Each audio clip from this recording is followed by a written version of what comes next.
Cestovať férovo, vybrať si lokálne, prežívať hodnotne. Vítajte v podcaste Cestujeme inak, ktorý vám prináša inšpirácie, kde a ako na Slovensku cestovať udržateľnejšie. Vydajme sa za zmysluplnými zážitkami, šetrne k životnému prostrediu a spoznajme lokálny život vďaka miestnym obyvateľom. Volám sa Anna Nekola a spolu s mojimi hostiami vás na tejto ceste budeme sprevádzať. Dobrý deň, dobrý večer, prípadne dobré ráno, ahojte. V dnešnej epizóde podcastu Cestujeme inak som si ako hostku pozvala najznámejšiu greenfluencerku na Slovensku, Natáliu Pažicku. Pozrieme sa na to, čomu sa venuje, ako sa v tom celom cíti, keď jej práca je vlastne úzko spojená s jej životom. Samozrejme neobídeme v konkrétnostiach ani jej hlavnú tému neudržateľnosti v odevnom priemysle a napokon sa presunieme na hlavnú tému tohto podcastu, na cestovanie. Natália, ahoj. Ďakujem za pozvanie. Pred rozhovorom si dajme ešte zahrievacie kolo krátkych otázok a odpovedí. Si pripravená? Som. Keď budete počuť nejaký šteko, tak mám psa na kolenách, takže uvidíme, či sa ozve počas nahrávania podcastu. Áno, možno nás tiež pozdraví. Ako najradšej oddychuješ? Najradšej oddychujem. To inak hovorí, že sú krátke otázky, ale ja mám dlhé odpovede asi ku všetkému. Dobre.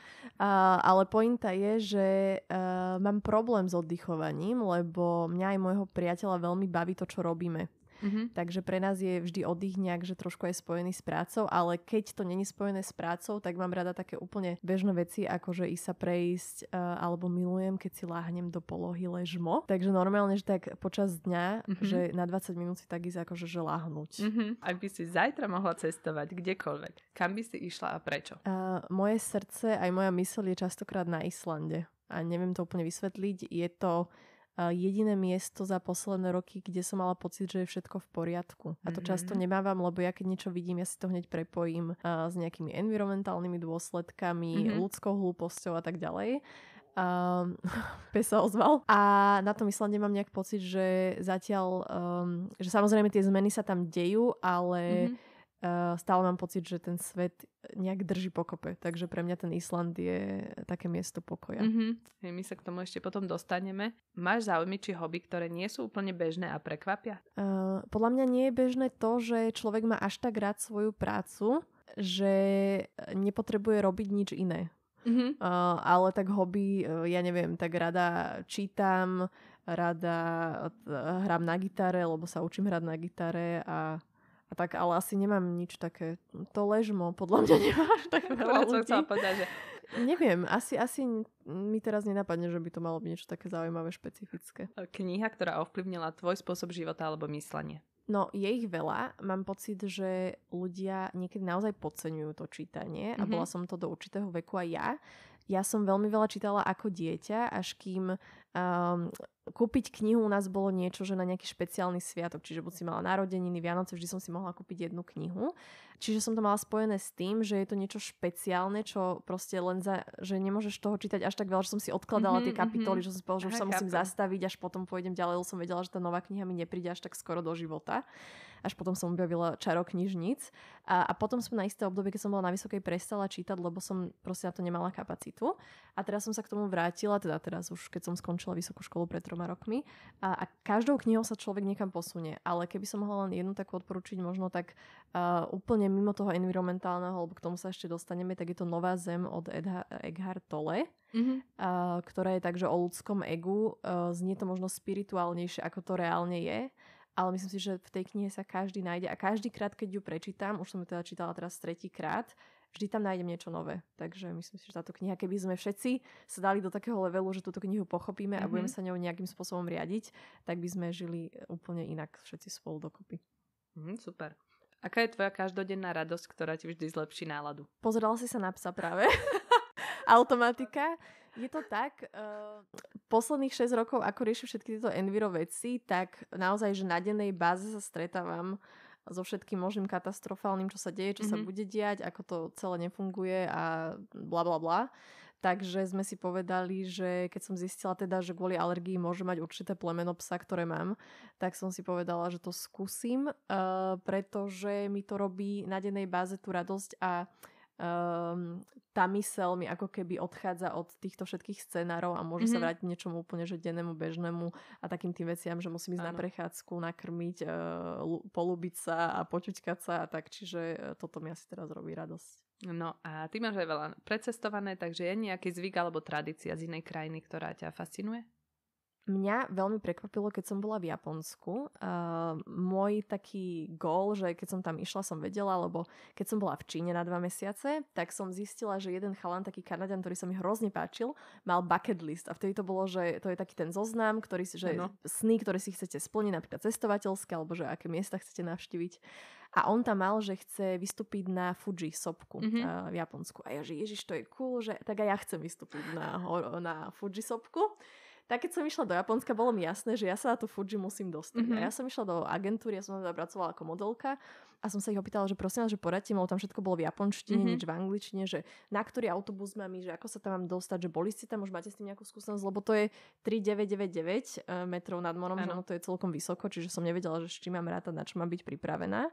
No a v agentúre mi, môj pes sa bráni, a v agentúre mi povedali, že na čo tam chcem ísť. Normálne som im povedala teda, že túto genézu, že tam idem, blablabla.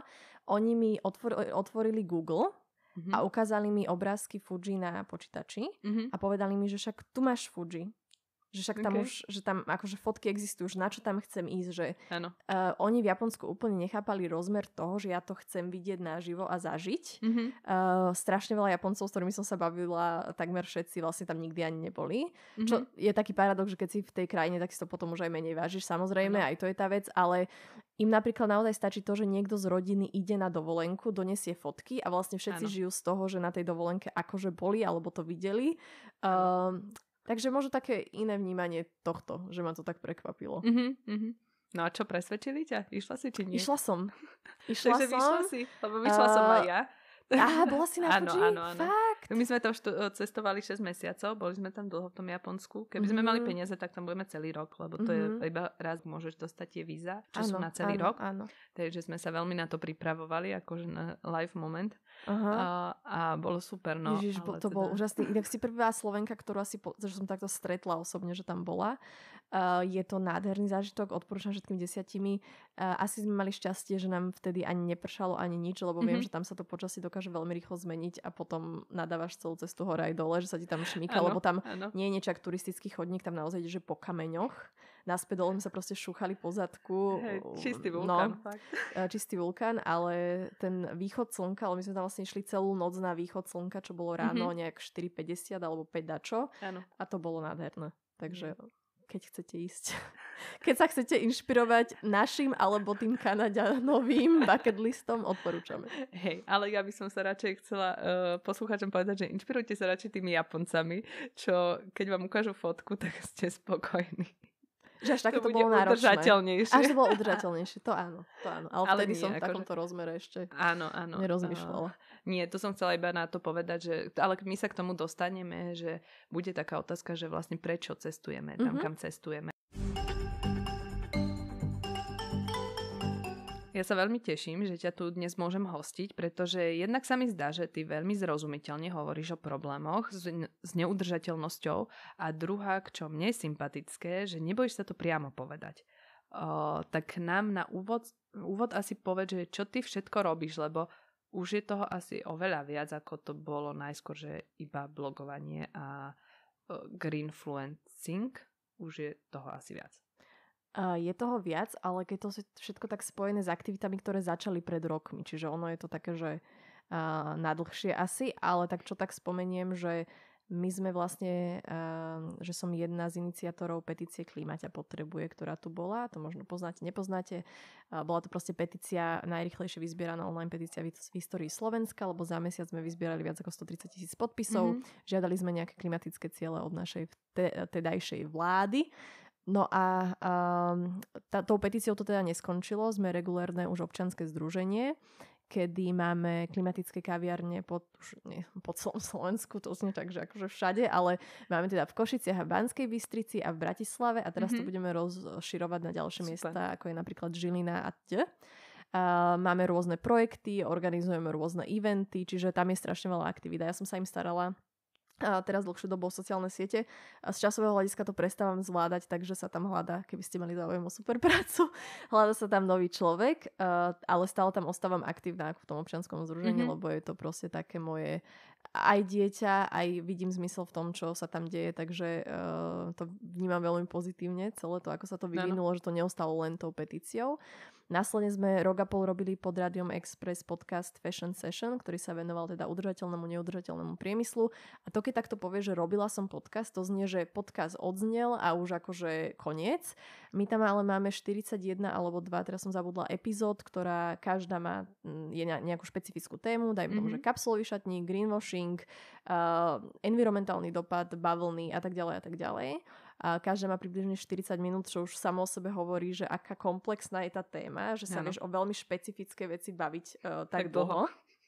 Ale je to podané veľmi takým, že vtipným spôsobom. Robila som to s kamoškou Zuzkou Dudkovou, čiže veľa sa tam aj smejeme, ale je to veľmi informatívne zároveň.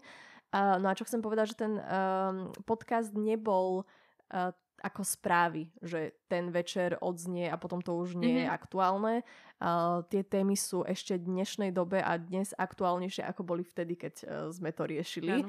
Čiže ten podcast je niečo ako taká virtuálna knižnica informácií, lebo dovtedy nebolo nič po slovensky ohľadom odevného priemyslu, čiže toto je taká prvá vec. A neviem, či sa vám to už chce počúvať. Máme občianske združenie Every Individual Matters, tam robíme vlastne finančné zbierky na mesačnej báze. Pointa je nastaviť si trvalý príkaz na 1 euro mesačne a chceme ukázať ľuďom, že aj keď sa veľa ľudí spojí, tak dokopy vieme vyzbierať veľa peňazí, lebo mesačne zbierame okolo 12-13 tisíc eur a naozaj väčšina ľudí pošle to 1 euro. A to je, možno by som to ukončila, tieto aktivity, lebo už nechcem menovať ďalšie prednášky a tak ďalej. Mám pocit, že to nie je až také záživné možno takto na počutie v podcaste. Ale čo by som možno spomenula je, že to OZ-ko sama o sebe má tú myšlienku, že keď veľa ľudí spraví aj to málo, ktorých vôbec nezaťaží, tak dokopy to môže mať teda veľký výsledok, pozitívny. A možno k tomu by som chcela tak len inšpirovať ľudí, že naozaj sa nemusíme teraz všetci pretrhnúť. Kto chce sa môže, ale nemusíte sa.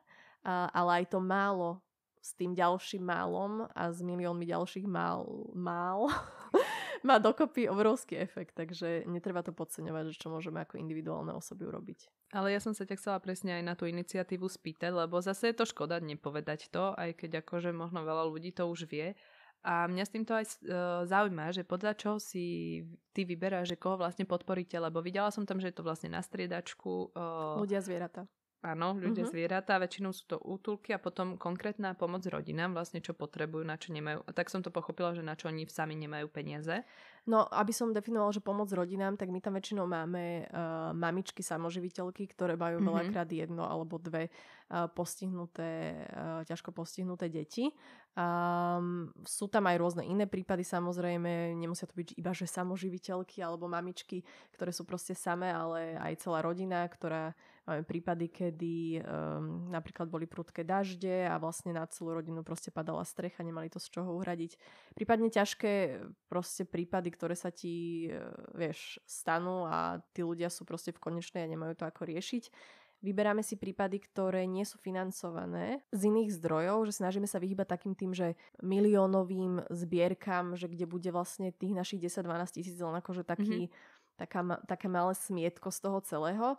Snažíme sa byť úplne transparentní, takže v tomto nám to pomáha, že na začiatku mesiaca vyhlásime, že zbierame, ja neviem presne, že 11 500 na takýto vozíček špecificky pre tú danú rodinu, pre to dané dieťa a na konci mesiaca my ani neposielame ich občianskému združeniu, lebo väčšinou tie rodiny majú na tie deti občianske združenia, peniaze, ale my rovno platíme faktúru za ten vozík z transparentného účtu. Čiže u nás je to tak neprestrelné a tak 100% transparentné, lebo tiež sa mi to hodí k tomu, že ja ako žiadam od napríklad značiek a tak ďalej, aby boli transparentní, tak tiež som chcela mať také občianske združenie, ktorému ja viem ako občan, keby som chcela niekde prispievať, 100% veriť v tom, čo robia. Ano. A je to tak veľmi zrejme, ako to celé funguje, že v tej jednoduchosti je podľa mňa v tomto prípade krása, že ľudia vedia presne, kam 100% z toho, čo pošlú, tie peniaze kam idú. Super. No tak a toto je čisto filantropický projekt vlastne. Tak z čoho teda žije Natália Pažická? No, to je presne to, že mnoho mojich aktivít, aj keď menej ako to už bývalo, lebo niekedy to bolo fakt, že 70/30 ziskové, čo z dlhodobého hľadiska som si mohla dovoliť len kvôli tomu, lebo som bola študent, bola som u rodičov, čiže som nemala tie nejaké veľké náklady na život. Ale čím som samozrejme bola staršia, chcela som sa osamostatniť, mať nejaký vlastný život a dovoliť si ísť do potravín a kúpiť si niečo za vlastné peniaze. Ja mám pocit, že toto normálne treba akože ľuďom povedať, že tak som trošku musela poľaviť a začala som mať viac aj tých ziskových projektov. Ale pozitívne je, čo musím povedať, že aj projekty, ktoré boli pred pár rokmi neziskové, tak tým, že s mojou prácou boli za to obdobie taký spokojní, alebo tie organizácie také spokojné, tak postupne sa z toho stala zisková aktivita. Že oni vlastne vyhľadali nejaký spôsob financovania tých mojich aktivít, takže zrazu aj to, čo som robila rok, 2 zadarmo, zrazu začala byť pre mňa kvázi zisková aktivita, alebo teda nepredstavujte si to v nejakých číslach, ale... a vedia ťa oceniť. Vedia ma, áno, už aj finančne ocení. Takže toto mi oveľa uľahčilo to moje fungovanie, že napríklad aj ako klíma ťa potrebuje, máme rôzne zdroje, keďže zastupujem aj European Climate Pact na najbližšie roky. Čiže máme tam nejaké financovanie, ktoré mi umožnilo robiť v podstate aj rovnaké veci, len zrazu už za finančného hodnotenia. Samozrejme, ja robím aj prednášky pre školy, pre firmy, čo sú často platené, alebo mám rôzne spolupráce na sociálnych sieťach. No a tvoja práca, vlastne my sme to už naznačili, že s bežným životom sa dosť prelína. Aj ty si vlastne hovorila, že až tak neoddychuješ, lebo ťa to tak veľmi baví, že vlastne si v tom stále. Robíš to už dlho. Mňa zaujíma, že kde si, alebo teda či tam je taká nejaká tá hranica, že čo je doma, čo je vonku. Ako sa v tom ty cítiš, hej? Že máš v tom nejaké vytýčené hranice? Nemám. A môže to byť problém, lebo s priateľom pracujeme pri rovnakom stole, ako pri ktorom obedujeme. A mám pocit, že na toto by sme naozaj potrebovali, že trojizbový a nie dvojizbový byt, lebo je podľa mňa veľmi efektívne, keď si aspoň priestorovo rozdelí, že tu pracujem, tu nechám zaklapnutý ten notebook a potom idem do vedľajšej miestnosti, kde vlastne začína ten voľný čas. Lebo u nás to je tak, že veľakrát, že dneska máme voľný deň, tak čo ideme robiť? A ideme robiť. Lebo však máš tam ten notebook a však ešte odpíšeš na toto, si nestihla ten predchádzajúci deň, že sa to vlastne tak naťahne aj na víkend, aj na sviatky. Ale zatiaľ tým, že nás to naozaj tak baví, tak boli obdobia, kedy sme boli unavení. To si zase vieme povedať, že teraz skončíme a ideme na mesiac mať voľno. Ale nepotrebujeme to až tak často, lebo ťažko sa to asi vysvetľuje človeku, ktorý robí prácu, ktorú neznáša. Lebo ja viem, že to vo veľa prípadoch tak je, pretože proste potrebuješ mať financie. Takáto práca ti možno ponúka to najlepšie ohodnotenie, ktoré vieš si momentálne na trhu práce dožičiť, aj keď tá práca ťa úplne nebaví. Myslím si, že to je veľké šťastie, že zároveň nás to baví, len potom to prekliatie môže fungovať z toho, že ste veľmi odkazaní na vlastný time management a na vlastne rozdelenie toho, že čo už je moc, čo nie je moc a vlastne vedieť sa tak nejak odhadnúť. Čiže to, jak sme sa tešili, že budeme freelanceri a vlastne môžeme hocikedy ísť na dovolenku a hocikedy mať voľno, tak až tak toto nevyužívame, mám pocit, tieto možnosti, lebo je to komplikovanejšie možno aj v tom, že my sa veľmi spoliehame na druhých ľudí na to, aby sme tú prácu mali. A vždy na iných. A na vzťahy s tými ľuďmi. Čiže ty, keď odídeš na 3 mesiace preč a niekto ťa náhodou v niečom nahradí, tak ty aj keď sa vrátiš o tú prácu, si vlastne prišiel. No proste je to v tomto tak trošku komplikovanejšie. A ešte sa na to pýtam aj z toho druhého hľadiska. Vlastne jedno je to, že ty robíš prácu, ktorá ťa baví a často to potom prechádza do toho opačného extrému, kde ale mne sa zdá, že ty si nikdy nebola to vyhoretie, hej, že ľudia proste, aj tí, ktorých to baví, robia tak veľa a nemajú tú, ako keby tú vnútornú, neviem, že možno, stopku, sebadisciplínu, takú tú, že mať sa rád, asi to vlastne vychádza všetko z toho nášho vnútra, hej, že koľko je dosť, hej, že ale ja mám pocit, že ty si vlastne aj napriek tomu, že je to absolútne u teba, je to postierané, hej, že čo je vonku, čo je vnútri, že si s tým nemala nejaký veľký problém. Možno poviem, že v čom je rozdiel. Ja sa rada mám. A to teraz každý, keď sa povieš, tak mám sa rád, ale nejak sa nad tým nezamýšľaš, hej? Ale za posledné roky som si tak vytýčila aj také tie moje hranice, že ja síce urobím niečo možno navyše, pretože ma to baví a pretože tam na tom Instagrame máš bezodné dno. Že ty vieš dať aj 4 reelska za deň, keby si chcela. Vieš, že tam vlastne stále môžeš tvoriť a tá sieťa nejakým spôsobom núti, že aby si bola aktuálna, že teraz o 7 sa stal táto veľká vec, tak ja už o 9 by som mala dať to reelsko, aby som na to vlastne nejakým spôsobom reagovala. Ale viem si vytýčiť tie hranice v tom, že viem, že teraz musím ísť cvičiť. Teraz sa idem najesť. Že nikdy to nebolo u mňa taký extrém, že by som sa do toho tak ponorila, že by som na všetko ostatné kvázi zabudla. Ale najhoršie obdobie toho vyhoretia, čo si myslím, že som bola k tomu veľmi blízko, bolo práve vtedy, keď som všetko robila zadarmo. Lebo ja som nevedela povedať nie. A teraz ja hovorím nie, môžem povedať, že asi fakt, že na dennej báze a necítim sa žiadno voči tomu previnilo, lebo si myslím, že nie je rovnako dobrá odpoveď ako áno. A práve kvôli tomu, že hovorím toľko toho nie, tak si viem vybrať projekty, ktoré či už sú financované, či už nie sú financované, ktoré pre mňa majú oveľa väčšiu hodnotu. Veľakrát na tie projekty presvedčajú, že ale my to robíme zadarmo tiež a je to pre dobrú vec. Ale všetko, čo ja robím, je z môjho pohľadu pre dobrú vec. Čiže keby som fakt chcela robiť, že všetko pre dobrú vec, tak idem dneska na prednášku do Košíc a večer sa vrátim, lebo tiež tým študentom by to možno niečo dalo, ale to sa proste nedá. Že radšej natočím jedno to reelsko z pohodlia domova, lebo si už uvedomujem, že za pomerne kratší čas alebo rovnaký čas natočím jeden materiál, ktorý bude online a ktorý uvidí 250,000 ľudí versus keby, že celý deň strávim cestou do Košíc a naspäť z Košíc a rozprávam sa s 20 ľuďmi. Vieš čo, myslím, že už aj takto rozmýšľam, že čo má väčší efekt. Poďme ešte k oblečeniu. Toto je tá viditeľná časť tvojej práce. My tu poďme iba na nejaké perličky a novinky, niečo, čo mňa zaujalo osobne. Dnes totiž vieme, že rýchla ani ultrarýchla móda určite nemôže byť udržateľná. Asi si to môžeme takto povedať, že značky si vymýšľajú vlastné certifikáty. Aj to, že čo povedia, nie je postavené na reálnych dátach. Často je to také ostýchavé, ale povedať, že klamu. Ježiš, na 100%. A to není, že ja to hovorím, to máš rôzne investigatívnych novinárov, rôzne organizácie, ktoré preverujú tie informácie. Napríklad jedna skvelá, čo má vlastný investigatívny tím, Changing Markets Foundation, tak oni zistili, to robili vlastne aj s Európskou úniou, lebo na základe toho vyšiel ten nový zákon o greenwashingu, ktorý prešiel a že teda tie značky už nebudú môcť len tak zavádzať a tvrdiť niečo. Lebo momentálne to bolo tak, že ja môžem povedať o sebe hocičo. Som značka, môžem povedať, ja som 100% udržateľná, som najlepšia značka na svete, milujem svojich zamestnancov a všetko, čo vyrobím, je úplne environmentálne zodpovedné. To som doteraz mohla proste tvrdiť bez toho, aby som mala hociaký na to základ, dôkaz, hocičo. No a toto sa vlastne tá nová legislatíva snaží zmariť im tieto plány, ale späť k tej neziskovej organizácii, alebo teda tá, čo robila tú investigatívu, tak zistila, že niektoré konkrétne značky ako H&M a teda, že až 93% toho, čo oni vypustia von, je totálne klamstvo, ktoré je nepodložené absolútne ničím. Takže môžeme úplne povedať s čistým svedomím a vedomím, že klamu. Dobre, lebo toto mi trošku ako chýba, že veľmi málo to v médiách akože vidieť. Je rozdiel zavadzať a klamať, hej? Nie, to je marketingový ťah. Ty chceš osloviť skupinu ľudí, ktorá je nejak environmentálne uvedomelejšia a chceš ich tiež nalákať, aby nakupovali u teba, tak 0,0001 tvojej kolekcie popíšeš, že je udržateľné, aj keď sa to vyrába v rovnakej fabrike, v rovnakých podmienkach. A keď malo napríklad H&M kolekciu, ktorá mala byť kvázi že z recyklovaných materiálov, tak v niektorých kúskoch bolo, že 4% toho recyklovaného materiálu. Nehovoriac o tom, že kto sa k tomu už má bližšie a vyzná sa v tom, tak vie, že ani ten recyklovateľný materiál späť v fľaši vás proste nezachráni. Čiže ja som na toto trošku taká alergická, presne čo spomínaš. Ja to teraz prirovnám k tomu, čo sa deje aj u nás v politike.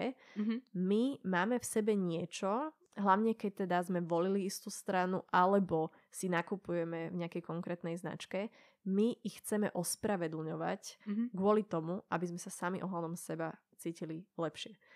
My sa musíme z tohto úplne odosobniť. To, že ja poviem na H&M, môžeme menovať značky, alebo na Zaru, toľko to ľudí umrelo v ich fabrikách, to neznamená, že ty teraz, keď niečo vlastníš zo Zary alebo z H&M, že si zlý človek. Úplne zabudni na seba v tomto celom. Poďme sa baviť o tom, čo robia, poďme to vidieť tak, ako to naozaj je. Lebo keď to nevieme ani vysloviť, ani popísať, tak kedy tá zmena má akože prísť, keď my sa tu všetci tvárime, že oni to tak možno nemysleli. A presne aj pri našich politikoch, oni to vysvetlili, že to je takto inak. Že My sa asi snažíme možno veľa ľudí tým, že je nejak morálne nastavených. Poprvé to, že chceme ospravedlniť to svoje konanie tým, že zabudneme na to, že čo sa deje na tej druhej strane. To chápem.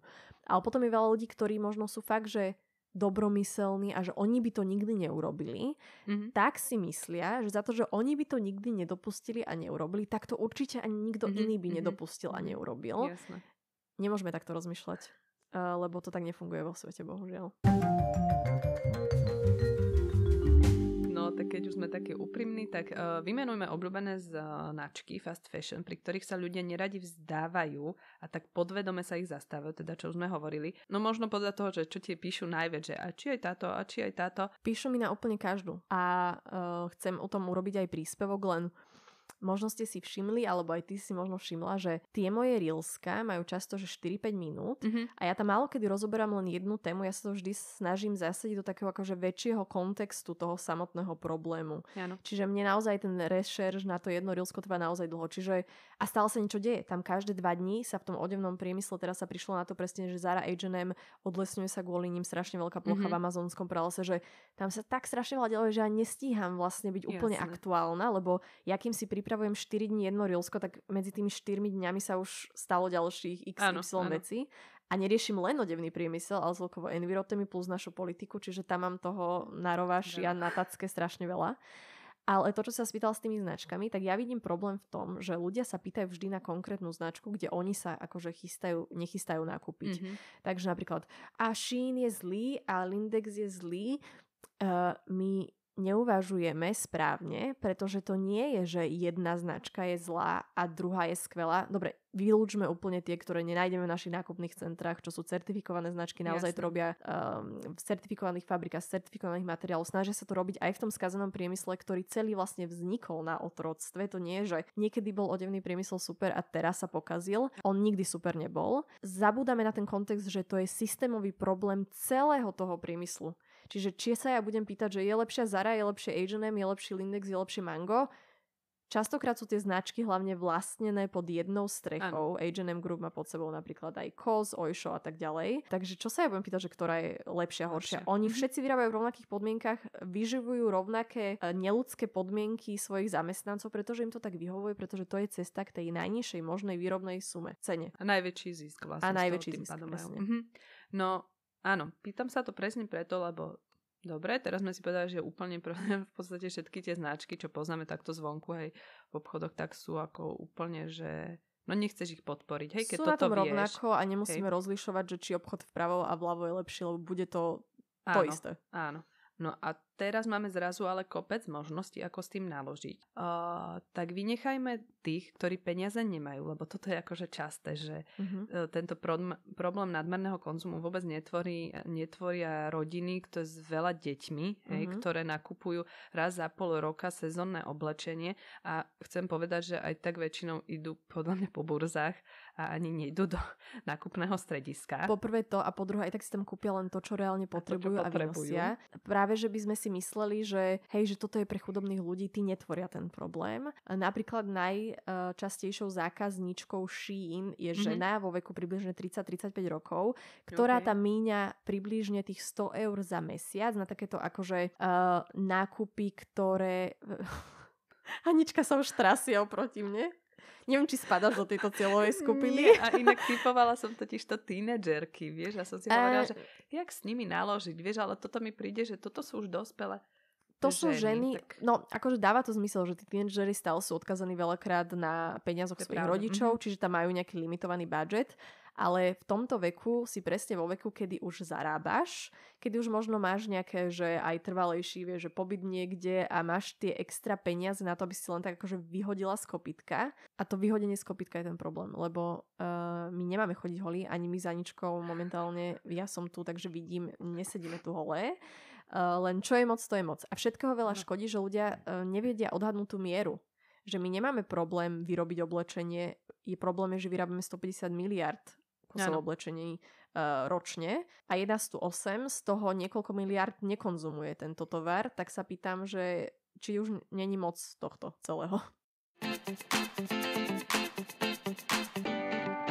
dobre, tak sa bavme, že mali by sme uprednostniť kvalitu pred kvantitou, ale teraz zahrám ešte diablovho advokáta, lebo mne sa zdá, v Bratislave teda hlavne, lebo inde to až tak není taký problém, ale že máme zdroje, sme nadšení z udržateľnosti a len preklápame to naše spotrebiteľské správanie do udržateľných značiek.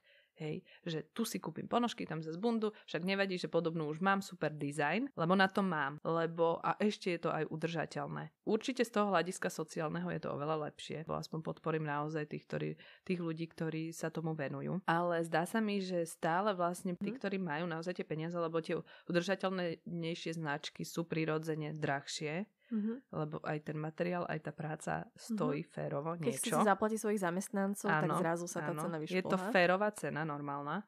Normálna, hej. Tak ale bavíme sa o tričku za 30 €, nie za 500, ako by si niekto mohol predstaviť. Tak. Že aj tu vidím trošku problém, že mimo toho nastavenia systému, ktorý je celý zle, ktorý treba meniť postupne, tak ja vidím trošku problém možno aj v nás, že... Lebo ty pomenúvaš presne tú správnu vec, že my sa snažíme problém nadmerného konzumu riešiť udržateľnosťou.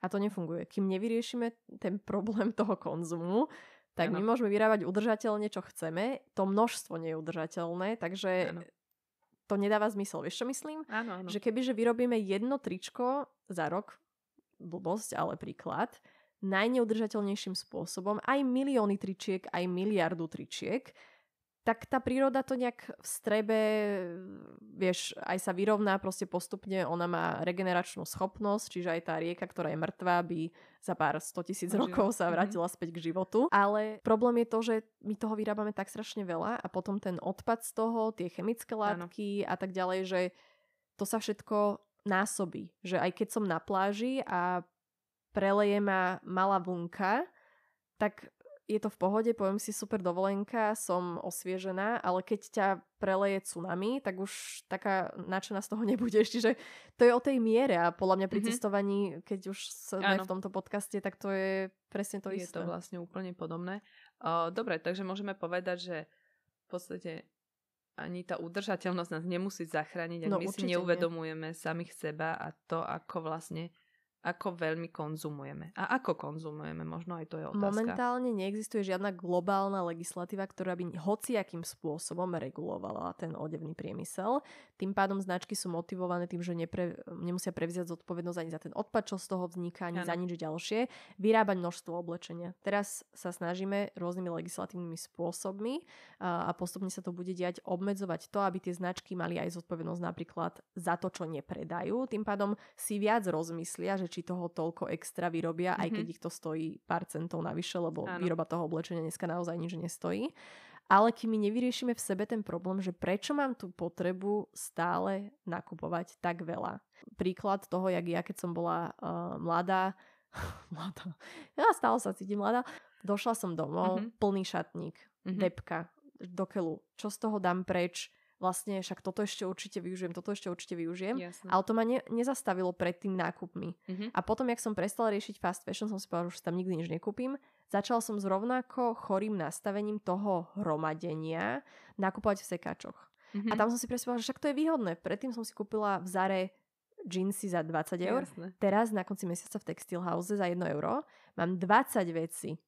Čiže ja som chodila s plnými igelitkami, takými nadrozmernými bielými, vieš, tam čo dávajú.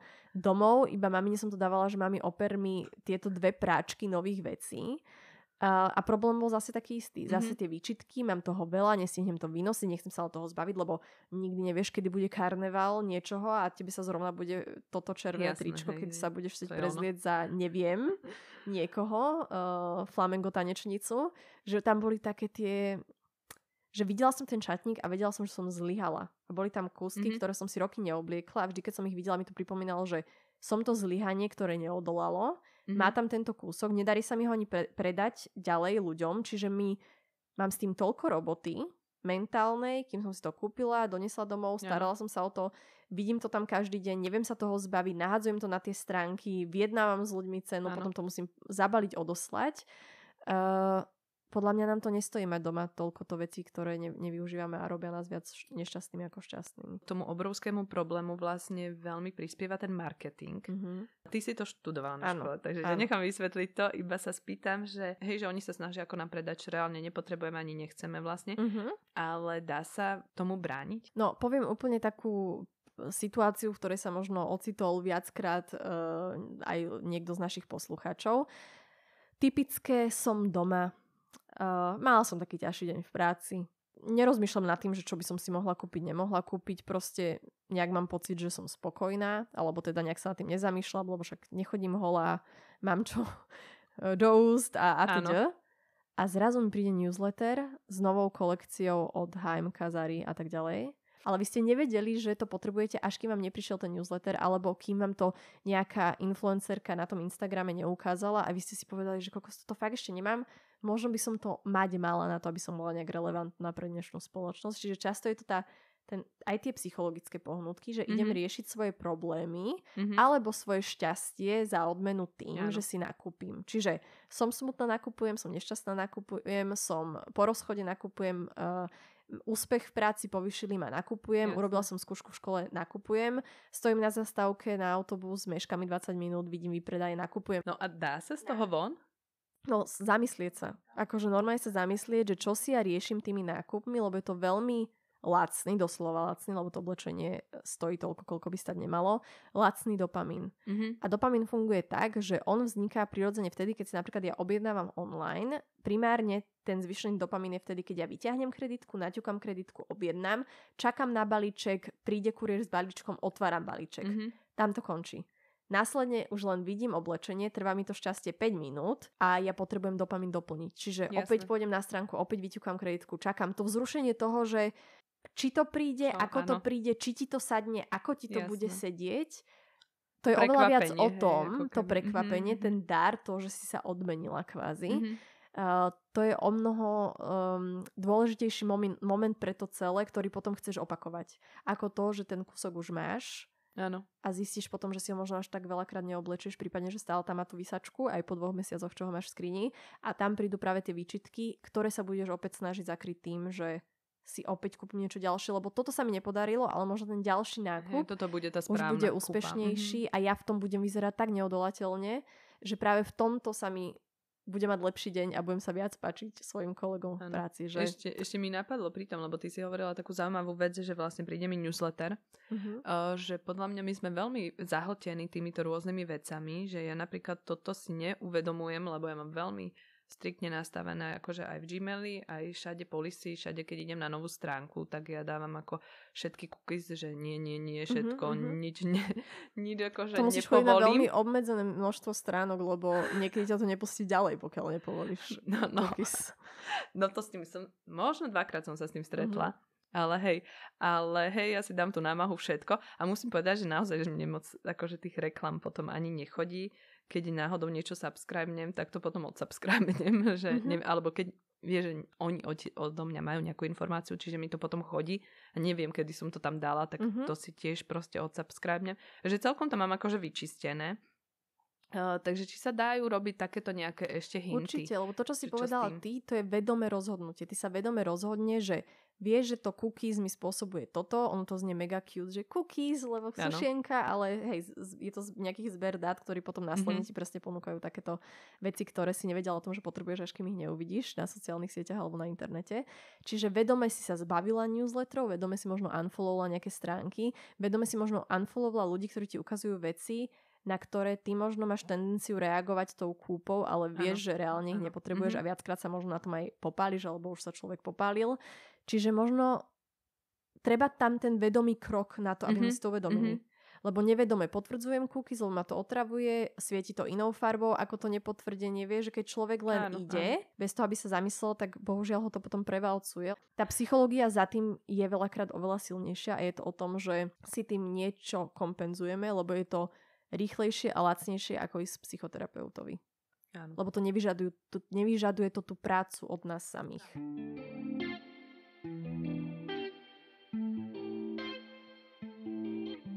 Dá sa vôbec zistiť, aká je skutočná cena oblečenia, ktoré sa rozhodnem kúpiť si, lebo koľko by som vlastne mala, hej, minimálne zaplatiť, to ma zaujíma, že konkrétny príklad ti dám. Teraz naozaj zháňam legíny. Chcem si kúpiť Fair, teda od udržateľnej značky. A ako viem, ktorá z tých značiek predáva legíny tak akurát, hej, že zaplatí za materiál ľuďom férovo a predpokladám, že však aj nejaký zisk z toho bude mať, ale zase nebudem zbytočne preplácať práve na tom brandingu, lebo môžeš mať tie legíny za 60 eur, môžeš ich mať ale aj za 150 eur, že ak si aj istá, že sú to udržateľné značky, že koľko je naozaj tá cena. Toto je, že strašne nadlho. Tam je hrozne veľa faktorov, ktoré nepiješ kávu, pôjdeme na kávu po tomto podcaste. Ja len poviem skratke, že udržateľné značky, ktoré napríklad aj podporujem veľakrát ja, alebo nejakú lokálnu tvorbu, nemajú chochmez na to, aby si priplácala za nejaký príbeh. Okay. Lebo oni sa tými cenami potrebujú aspoň trošku priblížiť k tomu, ako veľmi podhodnotený je dnešný trh. A tým, že oni sa snažia zaplatiť zamestnancov, platia za proste drahší materiál, opäť, ktorý vyrábali ľudia v lepších podmienkach a nepoužívali pri tom toxické chemikálie, ktorý len tak zrazu má celá dedina rakovinu a všetky deti sa rodia postihnuté, tak sa aj tak musia... ten profit majú oveľa menší ako tie fast fashion značky, pretože si nemôžu dovoliť ho mať takú prirážku za toto všetko. Áno. Preto si napríklad nemôžu dovoliť mať kamenné predajne v našich nákupných centrách, lebo kamenná predajňa pre tú značku je veľakrát ten najvyšší náklad. Pretože v našich nákupných centrách nevyjednajú ten rent tým, že nezaplatte hentoho. Proste tam máš, už si v Európe, už tu máš nejakú sadzbu, nemôžu sa z toho vyhovoriť. A takisto tých zamestnancov v tom obchode nebudeš živiť miskou ryže a vodou, lebo tých ľudí na Slovensku, v Čechách, vo Švajčiarsku, v tých predaniach zaplatiť musíš reálne toľko, koľko... Aby tu vedeli normálne fungovať. Áno, a tam sú nejaké, legislatívne veci o minimálnej mzde a tak ďalej. Áno. Keď máš pod takýto vek, platíš toľko, že už tam sú nejaké pravidlá, ktoré nevedia obísť. Takže oni si nemôžu dovoliť mať kvôli tomuto práve tú kamennú prevádzku. Takže ten príbeh tam často akože nie je. A potom sú naozaj také, že artisans, veci, ktoré prichádzajú z nejaké, ja neviem, že domorodí obyvatelia niekde v Argentíne, v Peru, alebo tak, proste vyrábajú niečo handmade. Lenže to tiež tá suma za to, čo to je, keď to niekto vyrába 2 týždne v kuse, je asi iná, ako keď ti niekto proste ušije tričko za 40 minút. Stretávam sa práve že s týmto nadhodnocovaním pri luxusných luxury značkách alebo práve pri rôznych fast fashion značkách. Čiže v tomto udržateľnom sektore to až tak nevidím, keď ti mám pravdu povedať. Že vlastne by si to potom už asi ani nekupovali, akože tí ľudia, lebo by to bolo už moc zase už moc drahé, presne tak. Vlastne. A zároveň, čo si povedal, že ty potrebuješ legíny, lebo ich potrebuješ. Áno. Opäť, nie si súčasťou toho problému, že si kúpiš niečo, čo potrebuješ reálne nosiť. Áno. Je super, že chceš podporiť niekoho, kto to robí férovo, ale keby si kúpila hoci kde, tak ty nie si ten, čo prispieva k tomu, ako to momentálne je. Ale samozrejme, nachádzať lepšie zdroje, myslím si, že dnes už ani tá finančná, ten rozdiel není až tak obrovský. Áno. Že keď si kúpiš niečo naozaj, čo potrebuješ a budeš dlho roky nosiť, tam je to cost per wear, že koľko to stojí na to jedno nosenie. Naozaj funguje to, že keď si to kúpite od nejakej lokálnej značky, prípadne udržateľnej, veľakrát tá kvalita je naozaj lepšia ako v tom fast fashion. Tým pádom zaplatíte trochu viac, ale budete to násobne toľkokrát dlhšie nosiť. Áno. S tým, že keď tá udržateľnosť je tiež pre každého niečo iné, to chcem len povedať, že pre niekoho je potrebný, aby ten materiál bol vegánsky, pre niekoho, aby tá koža bola lokálna, pre niekoho je to, že chce to mať vyrobené na Slovensku, lenže opäť tam ten materiál tiež pochádza áno. niekedy z rovnako hrozných podmienok, len ten jeden krok sme preskočili, že to je vyrobené na Slovensku. Ale stále je lepšie tie peniaze dávať, diverzifikovať do menších značiek, ako to stále podporovať len do jedného korporátu. Lebo ja som presne nad tým takto uvažovala, že vynosila som ich úplne do zodrania a naozaj aj dlho mi vydržali.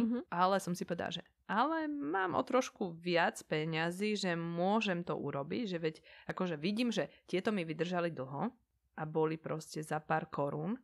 A teraz som hovorila si, že a možno ešte lepšie v tom, Lebo keď si ich kúpim, tak si veľmi budem dávať pozor aj na ten materiál, ako sa o ňo starám. Veľakrát so sumou prichádza aj to, že máme o mnoho väčších tíč sa starať o tú danú vec. Áno. Že tá nízka cena, napríklad jedna ultra fast fashion značka z UK mala pred 2 rokmi alebo rok dozadu akciu na Black Friday, že dávali, že 100% zľava. Že ty si ku hociakému nákupu mohla prihodiť veci, neviem, čo to bolo maximálne, že 2 úplne zadarmo. Wow. A to viac o tom, ako to, že ti dojdú veci zadarmo, je to, že ty si nastavila latku už tak nízko, že ti pomaly budú platiť za to, že si to oblečenie budeš brať. A že tá hodnota, lebo veľakrát bohužiaľ tá finančná hodnota súvisí s tým, ako si my vážime tie veci, klesla vlastne na to, že môžeš s tým vytrieť okno. Kým moja babka jednu látku, boli najprv šaty, potom z toho bola sukňa, potom z toho bolo tričko. Áno. Látky sa dedili. Látku sme mohli naozaj nájsť v závetí. Áno, v závetí, hej. Závetí, kedy sa to naozaj po úmrtí toho človeka dedilo. Tak teraz si predstavme, že by tvoja mamina alebo ty si dala svojim deťom potom, jak tu už nebudeš, zdediť tričko zo Shein alebo z Temu, tak asi by sa veľmi nepotešili. Prejdime k cestovaniu. V udržateľnom cestovnom ruchu je také rčenie, že dobrá destinácia je taká, kde sa v prvom rade dobre žije jej obyvateľom. V jednom rozhovore si povedala, že náladu v spoločnosti ty vnímaš aj skrze komentáre, mňa to zaujalo. Tak aké sú dnes? Zlé, veľmi že je zlé. to cítiť. Keď som to začala robiť, tak 6 rokov dozadu, ľudia mi nadávali, že bola modelka, teraz čo sa zobudila zo dňa na deň, akože také tie pochybovačné, že čo a ako. Ale nebolo to také, že až nebola z tých komentárov cítiť až taká nenávisť, ako je cítiť dnes. Asi tak skrátke by som to zhrnula. Začiatkom minulého roka ste sa presťahovali do Prahy tak na jednou nohou. Aj 2 by som povedala. Áno, takže je to tak, že chystáš sa odísť? Áno. A ako na teba Praha pôsobí? Je to miesto, kde by si chcela ostať? Nevieme, či ostávame v Prahe.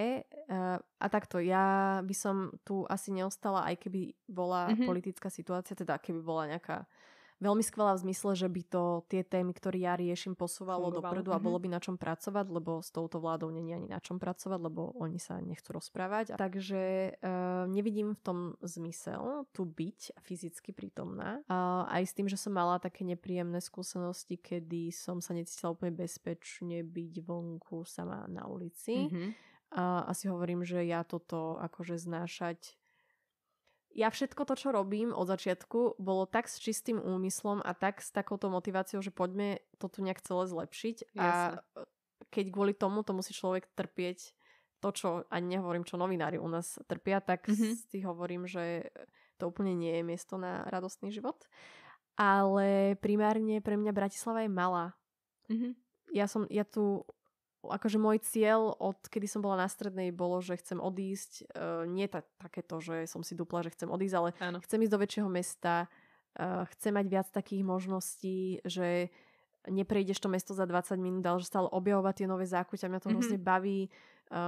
Mňa bavia proste väčšie mesta, ako je Bratislava. Čiže z tohto dôvodu som vedela, že sa tu začnem po chvíli nudiť, preto som vlastne aj šla študovať do zahraničia a preto aj si myslím, že tu nebudeme žiť, lebo mi to neposkytuje asi tie možnosti, ktoré by som chcela od života.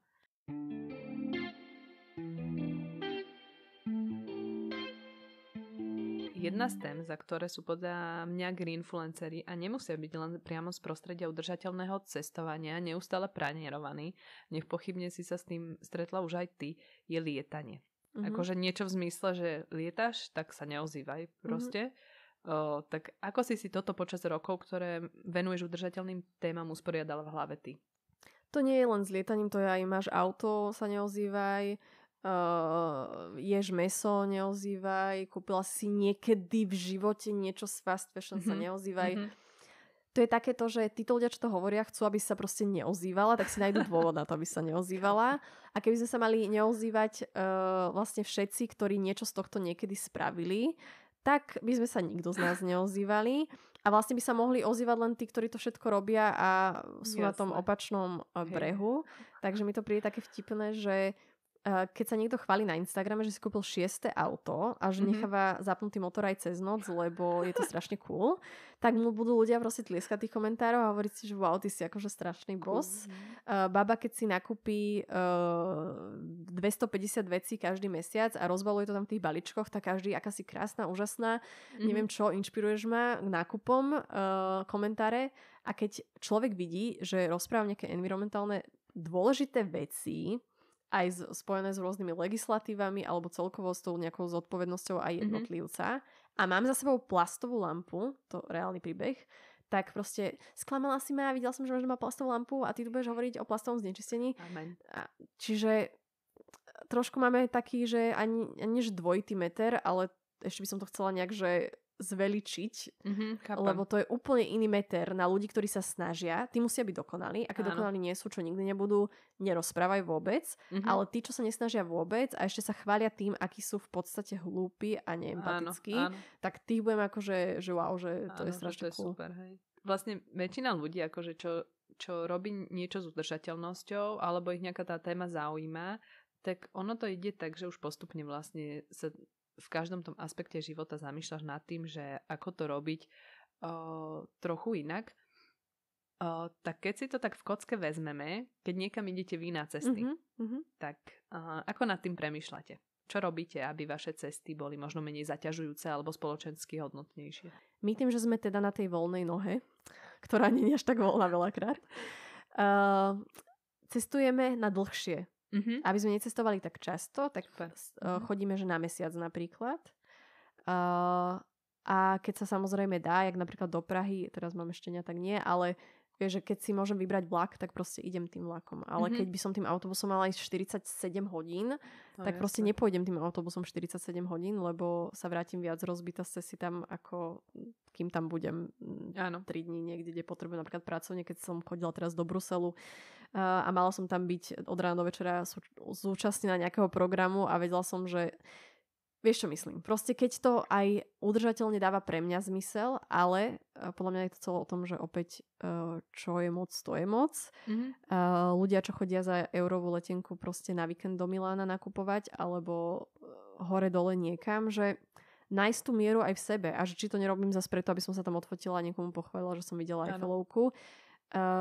Kde chceš ty reálne ísť? Čo chceš ty reálne vidieť? Kde chceš reálne byť?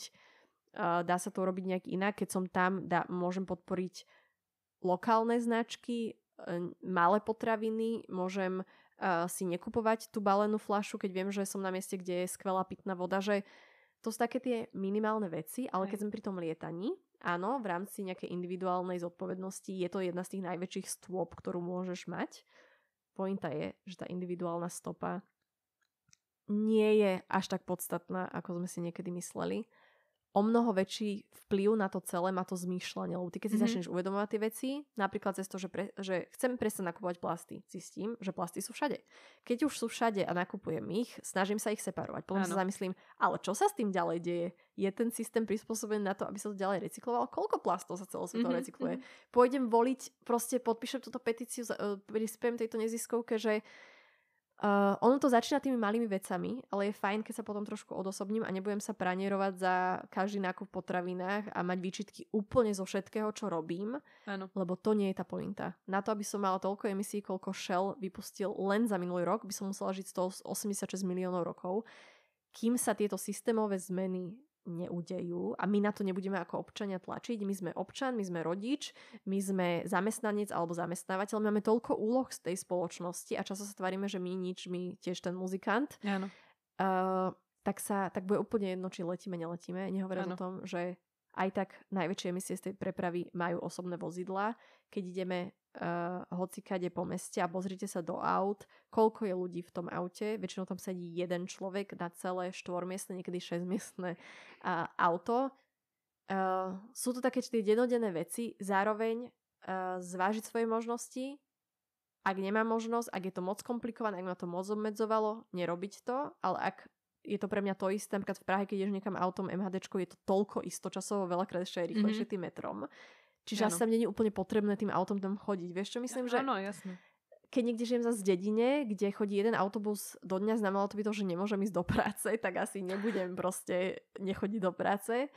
pre každého to znamená niečo iné, preto je veľmi náročné to takto zovšeobecniť, že čo je pre teba to dobré, lebo nie každý môže ísť na mesiac na dovolenku. No jasné. Čiže každý to má individuálne, nezblázniť sa z toho, uvedomiť si, že tie individuálne zmeny nebudú stačiť na to, aby sme to všetci prežili šťastne na tejto planete v takom stave, ako ju poznáme, ale zároveň sa snažiť tam, kde sa dá a šíriť tie informácie, vzdelávať sa a tlačiť aj na tú systémovú zmenu.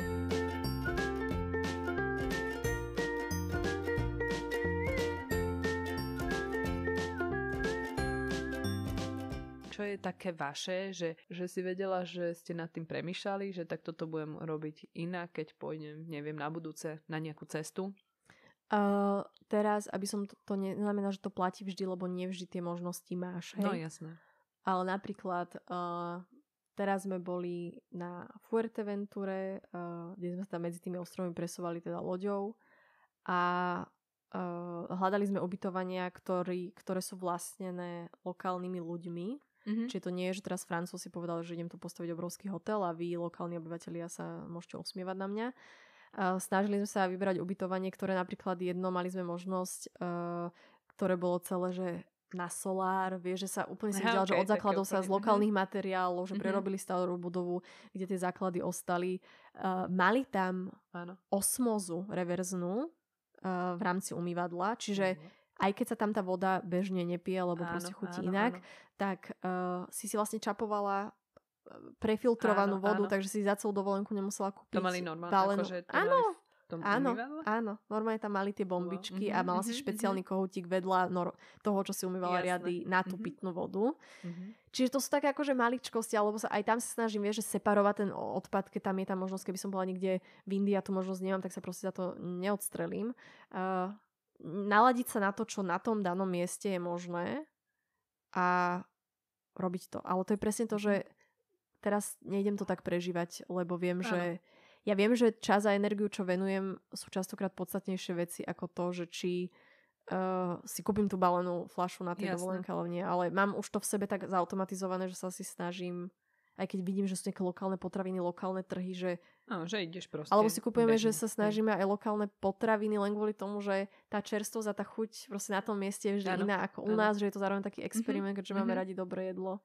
No neviem, asi. Ale áno, akože presne to, čo hovoríš, lebo ja som to presne tak aj vnímala, že keď si to zautomatizuješ, už ťažko o tom rozprávať, lebo vlastne ti to nenapadne. Hej, to presne, ako hovoríš s tými potravinami, že keď niekde si, tak chceš tam ochutnávať to, hej, ideš na tie trhy, ale tak to je ono, hej, že to je aj zároveň tá udržateľnosť. Ale možno by som rada povedala, že aj keď ste boli niekedy letecky na dovolenke, aj budete letecky na dovolenke, stále si treba uvedomiť, že tvorí to 2% približne svetových emisí. To nie je veľa, lenže pointa je, že väčšina ľudí nemôže lietať, pretože je to drahé a nedostupné. Takže si len uvedomme, že aký veľmi sme lucky a šťastní môžeme byť, že máme takúto možnosť. A myslím si, že táto možnosť je ju aj dôležité niekedy využiť, hlavne napríklad Erasmus, štúdium v zahraničí, má tie skúsenosti. Veľa to ľuďom dá aj po takej inej stránke toho znášania sa navzájom, znášania inakosti, chápanie, že nie sme púbok sveta, že tu je aj niekto iný niekde inde a robí niečo iné a má iný názor na iné veci alebo na rovnaké veci. Takže zároveň aj ten pohľad na svet potom, vieš, dokáže úplne ovplyvniť to, ako ty sa ďalej, o čo sa budeš ďalej zaujímať a čo budeš ďalej so svojím životom robiť. Takže to cestovanie má aj veľa pozitív. Pokiaľ to nie je zneužívané na víkendové nákupy v Miláne, čo nikoho nesúdim, len hovorím, že to už je taký trošku prežitok toho celého. Pri tých dovolenkách ešte veľkou témou sú zážitky. Čo vy radi robiť? Je toho asi viac. Tým, že hovorím, že chodím na také tie dlhšie dovolenky, ja milujem ten luxus toho času, že ja som bola zvyknutá s mojimi rodičmi, keď som bola malá. Ide sa, neviem, do Madridu. Tieto všetky pamiatky musíme vidieť, sme tu len 3 dní, od rána do večera, nestihli sme do keľu, ideme večer o 9, ráno sa o 6 stáva, všetci o 7 oblečení, vychádza sa z domu, na lyžovačku využiješ ski pass, odkedy sa otvára stredisko, až keď sa zatvorí, sa odchádza domov. Správne. Čiže toto mňa nebaví. Že to není pre mňa to udržateľné cestovanie z toho hľadiska, že ja chcem sa len prechádzať po ulici, keď niečo uvidím, že táto kaviareň ma zaujíme, kaviareň nie kvôli kave, ale kvôli koláčom. Zastavím sa tu, lebo môžem sa zastaviť a mať 2 hodiny čas s tým, že sa porozprávam proste na peknom mieste. Áno. takže sa to, že neponáhľať. Čiže keď sme napríklad aj na tom Islande ten mesiac, my máme dní, kedy nejdeme na výlet. Kedy sme len celý deň sa sedíme pred domom, pozeráme sa na tie hory, alebo sa ideme poprechádzať, alebo si zabehať, že ten luxus toho času, že ja nemusím vidieť všetko. Ja môžem ísť do Paríža a neísť na tú Eiffelovku za celý čas, čo som v tom Paríži, lebo si to nepotrebujem odškrtnúť, že videla som a môžem povedať, že som bola, ale robím to, čo sa mi páči. A keď takú konkrétnu vec, my máme radi dobré reštaurácie. A veľakrát aj tie Michelinovské som si myslela, že to je len tak, že pre bohatých a neviem čo, že tí, čo sa nevedia prátať do kože. Nie je to tak, je to veľakrát o podpore tých najkvalitnejších lokálnych výrobcov, či už sír, pestovateľov, biodynamické poľnohospodárstvo. Takže reštaurácie my vždy pozeráme. Že na to sa už teším, bukujeme to 3 mesiace dopredu a je to zážitok. Spoznať tú krajinu cez tie lokálne potraviny a pokrmy, ktoré veľakrát tie recepty sa dedia, že po stáročia a potom vám to niekto vie predať v nejakom novom šate zaujímavom.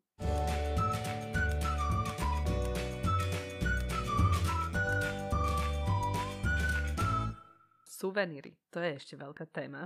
Dovážané z Číny a tvária sa, že podporuješ lokálnu ekonomiku? Hej, aj keď si niekde vonku, aj keď tu, ale ešte, akože dobre, toto všetci vieme, že dobre, tak hľadajme proste nejakých lokálnych dizajnérov. Ono to nie je až také v čase internetu ťažké si akože pohľadať, ale je stále veľa ľudí, mňa to prekvapuje, lebo som myslela, že mladí už tam nepôjdu, že fakt aj medzi mladými, ktorí vám potrebujú doniesť niečo z dovolenky, a v dobrej viere, že na teba mysleli. A ja sa priznam, že ja k tomu vôbec nemám vzťah. Ja by som najradšej nikomu nič nenosila a väčšinou, ak nosím, tak je to vtedy, že si vyslovene na ňo spomeniem, že mi toto crnkne do nosa, že toto by sa mu určite páčilo, že to by ho potešilo. Ale napríklad ja keď dostanem niečo takéto, tak mne je ozaj blbé, že keď mi to niekto niečo donesie, ešte sa mi to ani nepáči. A vôbec to ale ani nechcem, že ešte možno sa mi to aj páči. Toto je veľká téma. Len je to zbytočná vec, vieš, že ja neviem ani, čo by som dala tak za príklad, ale sošku. Magnetka. Napríklad, A môže byť aj pekná tá magnetka proste. Kto si dá magnetku? Aj sa mi akože hodí tam, že prilepí mi tam niečo, Aj si poviem, že pekná, ale ja ju nechcem, že ja už tam mám trilión magnetiek, takto jak... Hlavne z miest, kde ty si bola a nie, že niekto iný bol a doniesol ti, to je ďalšia vec. To je tiež inak zvláštna vec. Opýtajte sa samých seba, kedy ťa naposledy potešil darček z dovolenky? Mňa veľakrát, ja neviem úplne skrývať emócie, mne nosili, rodičia vnímali a čo sa odnaučili, mne nikto nenosí nič z dovolenky, vďaka Pánu Bohu. Maximálne majú povolenú horkú čokoládu, tak to, keď niečo sa vyskytne. My sme mali, u nás v rodine bolo zvykom to, že ti donesie niečo z dovolenky je prejav toho, že aj na tej dovolenke si na teba spomenul. Áno. Čo je úplne... Tak to vnímam, že bolo to podvedome. Bolo to podvedome. Potom som to mamine povedala, že ty to robíš pre toto. Ona povedala, že vlastne hej. A sme si uvedomili, že to nemusí robiť, lebo aj tak vždy to u nás bola hádka, pretože mi doniesli niečo, z čoho chceli, aby som sa ja tešila. A ja som to nevedela falošne uhrať, že sa teším a povedala som, Bože, to je strašná blbosť, ja to v izbe mať nechcem. Ja to nechcem nosiť, lebo to bolo, že niekedy, že pončo z Peru, vieš, a takéto veci. A vždy to bolo, a prečo to nenosíš? A tie výčitky, my sme ti to doniesli, my sme si na teba pri tom spomenuli, my sme si mysleli, že sa ti to bude páčiť, veď si hovorila, že niečo podobné sa ti proste... Jasné. Oni chceli akože dobre, ale minuté peniaze, zbytočná negatívna energia, máš doma niečo, čo doma nechceš mať, máš za to zodpovednosť, musíš sa toho tým nejakým spôsobom zbaviť, alebo sa na to pozerať a opäť zlyhanie, nemám si to ako obliec a kde obliecť. Áno.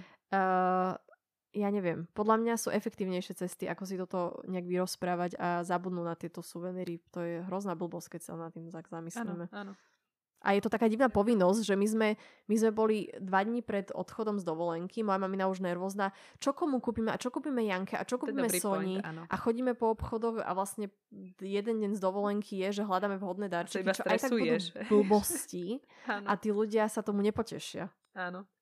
No a ešte... Pošli pohľadnicu alebo zavolaj alebo si zorganizuj spoločné premietanie fakt tých fotiek a zážitkov z dovolenky, kde sa všetci stretnete a porozprávate. To má oveľa väčšiu hodnotu ako magnetka dovezená z Číny s nápisom Santorini. Áno, prípadne ešte mi napadlo, akože celkom vďačné sú lokálne produkty, akože jedlo, potraviny, to je proste super. Olivy, akože ak niekto miluje, že donáša darčeky, lebo ja napríklad toto nemám, že mne sa naozaj nechce nosiť akože späť trilión vecí ľuďom. Hej. Si rád, že sa pobalíš do tej Ryanarovskej batožiny, nie? Nie to ešte to nezdáš. Akože nebudem tu chodiť s ďalšími trilión vecami, hej, ešte v globalizovanom svete, kde proste už akože všetko máš, hej. A aj tak je krajšie podľa mňa tam prísť a ochutnať si to akože tam na tom mieste, ale whatever, akože niekto to má rád, niekto oceňuje, že že myslí proste na niekoho, ako je to pekné, ale presne tak tie potraviny akože môžu byť dobrý možno point, hej, že my sme, keď sme vedeli, že niekomu niečo chceme doniesť, tak napríklad z Chorvátska sme priniesli olivové oleje, hej. Že to je taká aj vec, že toto používa skoro každý, hej. Je to u nich a tiež vec proste, ktorú si idú, tak toto donesú. My sme sa už bavili, že tí ľudia, ktorí nejak tú udržateľnosť vnímajú, tak oni tak už naskakujú potom a to tak prirodzene ide, že už sa pozeráš v každej oblasti toho života na to. Ale potom je tu ešte skupina, aj nemalá skupina ľudí, ktorí vlastne ty si to v jednom rozhovore tak povedal, že sú často leniví niečo meniť. Ty si všetko napočúvala, wow. Samozrejme. Však si moja hostka. Tak ty sa stretávaš, predpokladám, aj s takýmto publikom za tie roky. Prišla si už na tom, čo by mohlo takýmto ľuďom pomôcť možno meniť zaužívané správanie a hodnotovo to niekam posunúť ďalej? Dá sa to? Prestala som presviečať ľudí, ktorí nechcú nič meniť a vo všetkom hľadajú, prečo sa nedá a nie prečo sa dá, lebo keď chceš, tak sa zrazu začne veľa vecí diať. A to nemám pocit, že u tých ľuďoch veľakrát, s čím som sa ja stretla aj osobne, to nebolo len k téme udržateľnosti. Ja som sa v jednom momente rozhodla, že sa prestávam venovať tým, čo nechcú a že radšej budem míňať energiu pre tých, čo chcú, lebo tých je tiež dosť. No a tým sa spája ešte jedna téma a to je taký asi úplný základ pri cestovaní, aj pri udržateľnom cestovaní, keď o tom rozprávam. A my sme to už otvorili, lebo tam tá otázka je, že my prečo cestujeme vlastne. Človek sa málokedy zamyslí a môže dospieť k tomu, že napríklad cestujem iba kvôli tomu, že sú tam pekné fotky alebo kamaráti, že povedia ti, že bolo tam super a ty už sa nezamyslíš nad tým, že či aj tebe bude super, ale možno ty tam prídeš a odtiaľ budeš iba kecať blbosti, že jak sa ti tam nepačilo, jak tam bolo horúco možno, aj keď si proste zimnejší typ. Napríklad a podobne. To je tá práca vedomá sama so sebou. Je, že tiež zamyslieť sa nad tým, čo tebe vyhovuje, čo reálne máš rád, čo nie je len kvôli tomu, že ti niekto odporúčil, alebo čo si videla niekde na fotkách, že ty sa chceš... No, to je proste úplne pri všetkom, to je úplne jedno, že oblečenie, cestovanie... Je to o takom zamýšľaní sa, že čo tebe reálne vyhovuje a čo není také, že hrané, vieš, že na to, aby si niekoho iného zaujala, kde je tebe dobre. Vy rozmýšľate vlastne, že aj tento rok by ste niekam išli na dlhšie, keďže ty sa hlásíš na školu, kde by ťa zobrali až budúci rok, ako som to pochopila. Budúceho septembra. Hej. Áno. Chystáte sa niekde takto na dlhšie? Aj Aničkine dieťa a môj pes sa snažia dostať z našich rúk a oslobodiť sa, tak to bolo trošku počuť. Také, hej. Rozmýšľame, momentálne je scenár, že ideme na 2 mesiace do Nórska, pretože chceme ísť niekam so psíkom a Island je trošku komplikovaný momentálne pre psa. Áno. Nemáme to úplne premyslené. My nemáme takéto dlhodobé plány. Chcem byť tam, kde mi je momentálne dobre, kde ma to momentálne baví, keď ma to prestane baviť, odídem niekam inám. To je tá krása v tom, že nielen mať tú slobodu možnosti si vybrať, ale kým ty tú slobodu v sebe neobjavíš, že si to dovolíš si vybrať, tak... lebo tie možnosti veľakrát sú, že napríklad aj do toho Norska, ako hovorím, že na 2 mesiace, mesiac na Island. Ľudia si myslia, že aké to je drahé. Ono, keď si tam mesiac, je to oveľa lacnejšie, ako keď si tam týždeň. Lebo existuje Airbnb Monthly Stays, čo je podľa mňa skvelý typ, veľa ľudí o tom nevie. Ja som o tom robila pre Airbnb, som robila pre moju bakalárku projekt počas pandémie, keď to začalo. Teraz to už nikde nepromujú, ale keď si dáš hociakú lokalitu na svete, napríklad Island, na viac ako 28 noci, lebo február má 28 dní, že? Áno. Tak ti to vyhodí špeciálnu cenu. My na Islande mesiac za ubytko na konskej farme, obrovské, pre 6 ľudí, nádherné, s pingpongovým stolom, s boxovacím mechom, 1100 eur. Celý mesiac. Ja platím vyšší nájom v Prahe. Jasné. Takže mňa život na Islande reálne stál menej ako môj život v Prahe. Takže keď sa hľadá, tak sa niekedy dá. Tak a teraz už to uzavrieme, lebo už ani pes, ani dieťa. Moje psie dieťa a ľudské dieťa majú svoje potreby. Takže na záver ti dám iba jednu poslednú otázku, ktorú dostane každý náš známy host. Zhrň svojim pohľadom, čo má podľa teba zmysel v súvislosti s cestovaním robiť, aby sme cestovali uvedomelejšie s ohľadom na miestnych a životné prostredie okolo nás. No, pekne si povedala, že s ohľadom na miestnych možno fakt nájsť cestu, ako tých miestnych podporiť a ako tým našim cestovaním im nebrániť v ich právach. Proste správať sa jak doma, lebo ľudia veľakrát majú pocit, že na dovolenke môžem si veľa naložiť a nedojesť, môžem to odhodiť, veď to nie je moja záhradka, môj domov, moja krajina. Možno sa správať všade na svete tak, ako keby to tvoje bolo, lebo žijeme len na jednej planete a tie hranice sme si vymysleli my, že odtiaľto potiaľ to bude Slovensko, odtiaľto potiaľ to Česko, ale že to životné prostredie, aj celkovo ten stav toho životného prostredia je celosvetovo jedno. Aj keď sa to nejak lokalizuje, ale skôr či neskôr to dolapí všetkých z nás. Takže možno aj tam sa správať rovnako, ako sa správam doma a správať sa aj k tomu ubytovaniu a k tomu životnému prostrediu a k tým ľuďom tam, ako nie k niečomu cudziemu, čo sa ma netýka, ale trošku inak nad tým rozmýšľať. Asi je to celé o tom nastavení a potom to vyplyne v tých činoch, že nie je to asi taká konkrétna rada. Naty, tak ďakujem ti, že si prijala pozvanie do podcastu Cestujeme inak, za tvoju úprimnosť, za to, že sa nesnažíš byť 100% a ukazuješ ostatným, že každá zmena sa počíta. Ďakujem za pozvanie, pozdravujem, papa. Ahojte. A ak sa vám, milí poslucháči, podcast Cestujeme inak páči, lajkujte, označte si podcast ako sledujúceho, aby sa vám zobrazil cez algoritmy aj na budúce. Krásny zvyšok dňa vám želám a teším sa na vás na budúce.